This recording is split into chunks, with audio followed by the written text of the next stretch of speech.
आप सभी भाई बहनों का आध्यात्मिक ज्ञानात्मक चैनल की संध्या बेला ज्ञान कक्षा में एक बार फिर स्वागत है। आज की चर्चा का विषय है गलतियां, जिसको हमने देखिए काले रंग से दर्शाया है। गलतियों का अभिप्राय देखिए तामसिक स्थितियों से मुख्य रूप से लिया जाता है। अक्सर एक साधारण मनुष्य देखिए अपने जीवन में कम अधिक गलतियां तो करता ही रहता है। और गीता में तो यहाँ तक कहा गया है कि मनुष्य एक ही गलती एक बार जीवन में नहीं करता, दो बार बार बार करता है। और मैं तो कभी कभी यहाँ तक भी अपने व्यक्तिगत स्तर पर कह देता हूँ कि मनुष्य एक ही गलती को दिन में भी दो बार चार बार 10 बार कर जाता है। देखिए इन सभी स्थितियों पर अक्सर एक साधारण मनुष्य कोई विशेष ध्यान नहीं देता। क्यों? क्योंकि हम स्थूल शरीर, सूक्ष्म शरीर, कारण शरीर के आपसी संबंध को समझते नहीं है। हम प्रकृति के 3 गुणों की रहस्यमय स्थितियों को समझते नहीं है, जिसके फलस्वरूप आपके हमारे जीवन में कब अधिक गलतियां होती जा रही हैं, मनुष्य इन पर कभी चिंतन ही नहीं करता। और कुछ गलतियां तो हम ऐसी करते रहते हैं जो हम मरते दम तक भी हम उनको गलतियां भी नहीं समझते।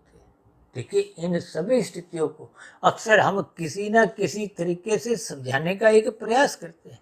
और आज हमने गलतियों को काले रंग से दर्शाया है और उसके नीचे हमने 3 अलग अलग मनुष्यों की गुणों के आधार पे 3 स्थितियां बताई हैं: सात्विक, राजसी और तामसी। अब तामसी मनुष्य के नीचे हमने देखिए क्या लिखा है। तामसी मनुष्य का अभिप्राय अज्ञानता की स्थिति है। इसीलिए तो हमने देखिए गलतियों को भी काले रंग से दर्शाया है, क्योंकि हम तमोगुण को बार बार काले रंग से ही दर्शाते हैं। जबकि राजसी स्थिति को, संसारी स्थिति को एक रंगीन रंग से दर्शाते हैं, क्योंकि संसारी मनुष्य की तो विषय भोगों में ही रुचि होती है। अब विषय भोगों में रुचि के कारण ही वो बार बार गलतियां वो भी करने लगता है, क्योंकि विषय भोगों का वो व्यसनी बन जाता है। लोलुपता उसके मन बुद्धि के स्तर पर बनी रहती है, यानी कि वो विषय भोगों की लत उससे गलतियां करवाती है। जी जो हमने सात्विक, राजसी और तामसी, ये 3 अलग अलग प्रकार के मनुष्यों की स्थितियां लिखी। देखिए इनका अभिप्राय क्या है कि आपके हमारे कारण शरीर में जिस गुण विशेष की प्रधानता होती है वो आपका हमारा स्वभाव कहलाता है। संस्कार हो, स्वभाव एक ही बात है। अक्सर एक साधारण मनुष्य स्वयं अपने आप को देखिए तामसी कहलाना पसंद नहीं करता।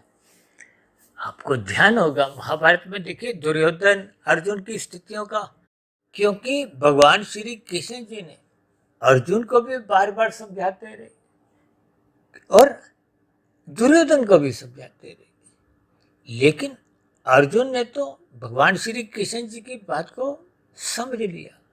ये गीता का उपदेश भी अर्जुन के माध्यम से आपको हमें ही दिया गया, लेकिन दुर्योधन ने भगवान श्री कृष्ण जी की बातों को अनसुना कर दिया। जैसे कहते हैं ना, तामसिक विषय बात सुनते ही नहीं, एक कान से भी सुनते नहीं।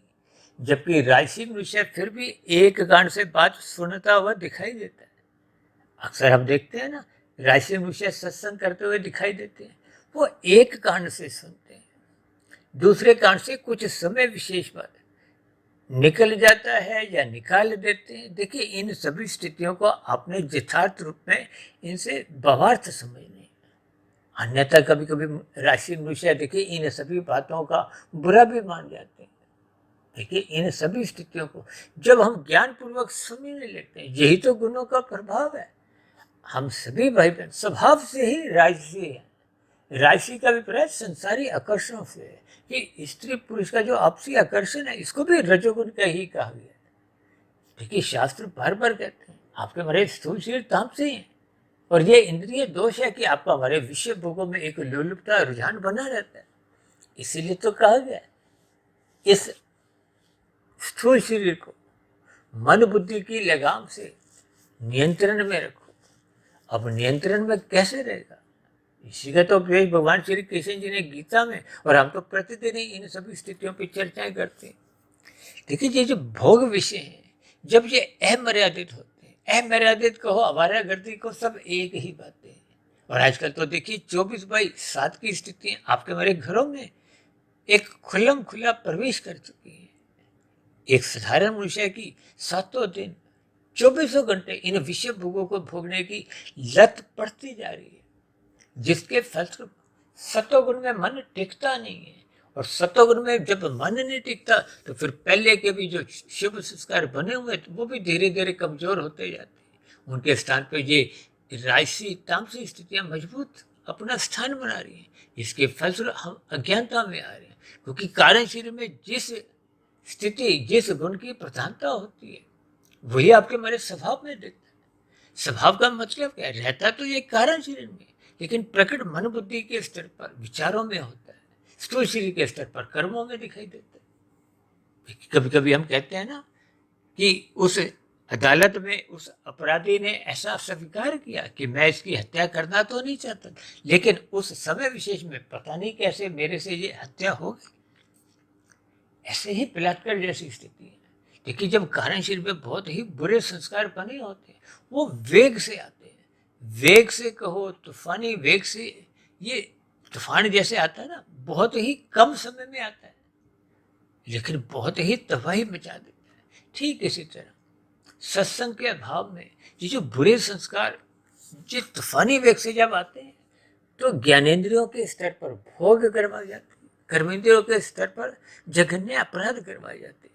ये बलात्कार, हत्या जैसी कुछ जघन्य अपराध जिनका देखिए बार बार नीचे की जोनियों में पता नहीं कितनी जोनियों में भटकना पड़ता है। अक्सर एक साधारण मनुष्य इन सभी स्थितियों को गंभीरता से नहीं लेता।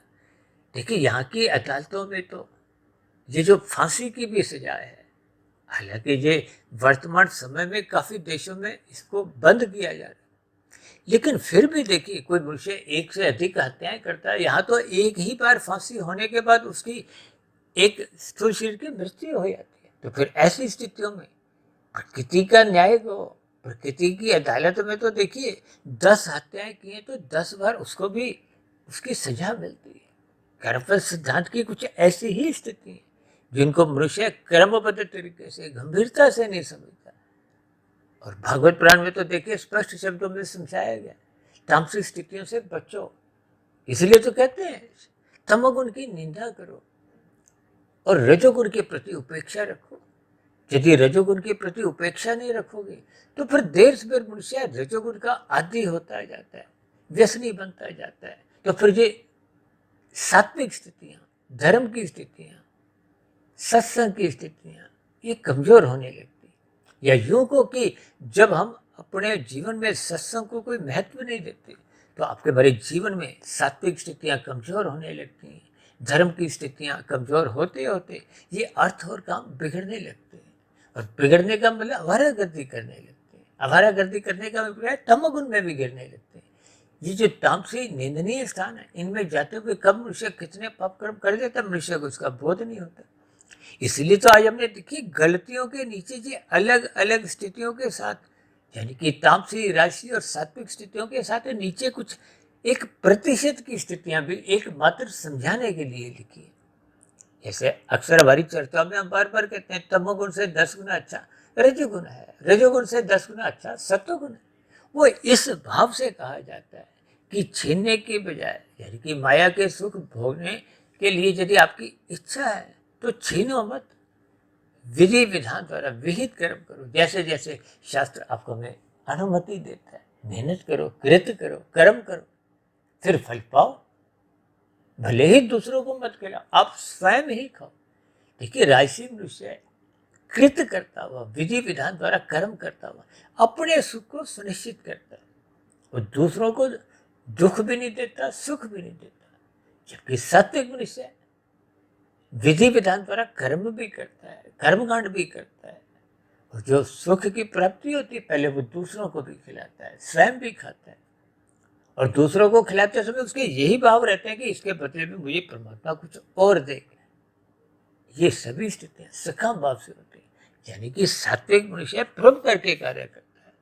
अक्सर हम बार बार कहते हैं ना, पशुओं को, गाय को जैसे चारा दो, कुत्ते को दूध पिलाओ। ये सभी स्थितियां किस लिए कही जाती है? ये प्रेम करके कार्य आपका हमारा सत्वगुण बढ़ाते हैं और तमोगुण सहज ही आपको हमारा हटाते हैं। देखिए, जब हम प्रेम करके कार्य करेंगे तो फिर हम छल कपट, ठगी, अनीतिगत कार्य नहीं करते। देखिए, इन सभी स्थितियों को ज्ञानपूर्वक समझो। निषेध कर्म करने की बजाय, छीनने की बजाय मेहनत करके कमाना खाना अच्छी बात है। इसलिए तो तमोगुण से 10 गुना अच्छा रजोगुण आ गया। अब रजोगुण से भी 10 गुना अच्छा सत्वगुण इस भाव से कहा जाता है कि आपने मेहनत की, दूसरों को पहले खिलाया, फिर खुद भी खाया। यानी कि खाने की इच्छा तो भोगने की इच्छा स्वयं की भी बनी हुई है, लेकिन दूसरों के प्रति एक परोपकार के कार्य है, एक अच्छे भाव है। तो ये सात्विक स्थिति है। और यही सात्विक स्थिति के नीचे हमने देखी गलतियों का 1% लिखा है, राजसी मनुष्य के नीचे 10% लिखा है। या यूं कहो कि सत्वगुण से 10 गुना अधिक गलतियां राजसी मनुष्य करता है। और तामसिक मनुष्य के नीचे हमने देखे 100% का एक टैग लिखा है, यानी कि 100%। तो तामसिक मनुष्य गलतियों में ही जीता है। देखिए, हमने दुर्योधन के लिए कहा ना कि वो भगवान श्री कृष्ण जी की बातों को अनसुना करता रहा। और आजकल तो माता पिता को ऐसी कुछ शिकायत अपने बच्चों से भी होती है कि बच्चे सुनते नहीं। इसका अभिप्राय यही है कि एक कान से भी बात हम अंदर जाने नहीं देते। राजसी मनुष्य एक कान से सुनता है, दूसरे कान से निकल इसलिए जाती है क्योंकि वो उस पर चिंतन नहीं करता। राजसी मनुष्य का सत्संग बेमन से होता है और दूसरा वो उस पर चिंतन नहीं करता। तो फिर दोनों ही स्थितियों में वो समाप्त हो जाता है या यूं को दूसरे कान से निकल जाता है। देखिए, भवार्थ रूप में बात को हमें समझनी है। इसीलिए हमने आज गलतियों की, देखिए गलतियां शब्द को हमने काले रंग से दर्शाया है और उसका एक 100% की स्थिति तामसिक स्थिति है। इसलिए आपको हमें तमोगुण में गिरने से बचना चाहिए। अब तमोगुण में कौन गिरता है? जिसका रजोगुण बिगड़ता है। और रजोगुण कब बिगड़ता है? जब सत्वगुण की रजोगुण पे एक नियंत्रण नहीं होता। देखिए, जब गाड़ी में ब्रेक नहीं होगी तो दुर्घटना तो होंगी। दुर्घटना का अभिप्राय गलतियों से है, दुर्घटना का अभिप्राय तामसिक स्थितियों से है, निषेध कर्मों से है। जैसे हम यातायात के नियमों का पालन नहीं करते, निषेध कर्म करते हैं, लाल बत्ती पे भागते हैं तो आपके हमारे चलान करते हैं। ठीक प्रकृति की व्यवस्था में आपके हमारे सभी पाप कर्मों के, ये तो गैर जमानती वारंट है। यहाँ के चलान से तो बहुत से मनुष्य बच जाते हैं, लेकिन परमात्मा के यहाँ आपका हमारा बचना नामुमकिन है। इसलिए हम पाप कर्मों के साथ एक गैर जमानती वारंट भी कह देते हैं। और दूसरी विशेष बात है, यहाँ के कानूनों से यदि हम बच भी जाएं तो वहाँ के कानूनों से हम बच नहीं पाते, यानी कि वहाँ तो आपका हमारा चलान कट जाता है। इन सभी स्थितियों को जब हम गंभीरतापूर्वक लेंगे, यानी कि मैंने आज की वीडियो में जो गलतियां शब्द लिखा है, इन गलतियों से आपको हमें बचना चाहिए, क्योंकि ये गलतियां ही आपका हमारा एक क्रमशः बिगाड़ती है, बुरे संस्कार बनाती है। देखिए, तन के स्तर पर जब हम गलतियां करते हैं तो आपका हमारा क्रमशः भी बिगड़ता है, बुरे संस्कार भी बनते हैं। और कभी कभी हम मन के स्तर पर भी देखिए कुसंग करते हैं, गलतियां करते रहते हैं, जिसके फलस्वरूप कर्माशय तो नहीं बनता, लेकिन बुरे संस्कार बनते हैं। फिर वो बुरे संस्कार मन बुद्धि में पुनः आते हैं विचारों के रूप में। वो विचार जब बलशाली हो जाते हैं, वेग से आते हैं, तो फिर वो स्थूल शरीर के स्तर पर अब वो पाप कर्म करवाए जाते हैं। इसलिए इन 3 शरीरों की स्थितियों को और प्रकृति के 3 गुणों के लक्षणों को आपको हमें ज्ञान पूर्वक समझना चाहिए। यानी कि सत्वगुण का ही अधिक से अधिक संग करते हुए आपको हमें होने वाली गलतियों से, निषेध कर्मों से, पाप कर्मों से बचना चाहिए, ताकि आपका हमारा कर्मशय नहीं बिगड़े, आपके हमारे संस्कार नहीं बिगड़े, ताकि मिला हुआ जीवन सार्थक हो। और जब सात्विक स्थितियां मजबूत निरंतर बनी रहती हैं तो संभावना जगती है कि आपकी हमारी एक विवेक शक्ति जगे। विवेक शक्ति जगने पे फिर ये जो प्रोप करके करे सकाम भाव से हो रहे थे, उनमें फिर निष्कामता आ जाती है। यानी कि मनुष्य अब सकाम भाव से फल पाने के लिए कर्म नहीं करता। वो प्रोप करके कार्य जो पहले सकाम भाव से कर रहा था, अब वो निष्कामता आ जाती है, यानी कि वो कर्म योग में स्थित हो जाता है।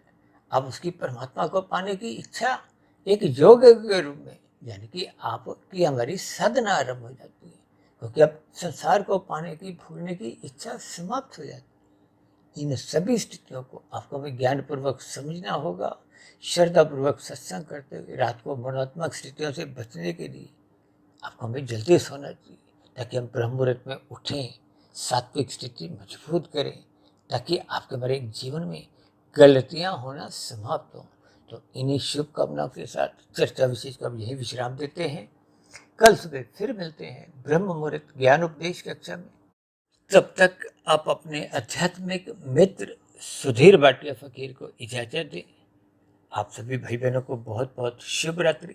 और सुबह ब्रह्म मुहूर्त में उठने के लिए, गलतियों को एक दोहराने से बचने के लिए या गलतियां समाप्त करने के लिए, परमात्मा से जुड़ने के लिए, ब्रह्म मुहूर्त में उठने के लिए मेरी ओर से बहुत बहुत शुभकामनाएं। फिर भी आज की चर्चा से संबंधित आपके मन में कोई प्रश्न उठ रहा हो, कोई मेरी ही कही गई बातों पे आपकी कोई आपत्ति हो, शिकायत हो, तो आपके प्रश्नों का, सुझावों का और शिकायतों का नीचे दिए गए कमेंट्स बॉक्स पर या प्रश्नोत्तर ज्ञान कक्षा में सदा ही स्वागत है। इस चर्चा विषय को ध्यानपूर्वक सुनने के लिए आप सभी भाई बहनों का बहुत बहुत धन्यवाद।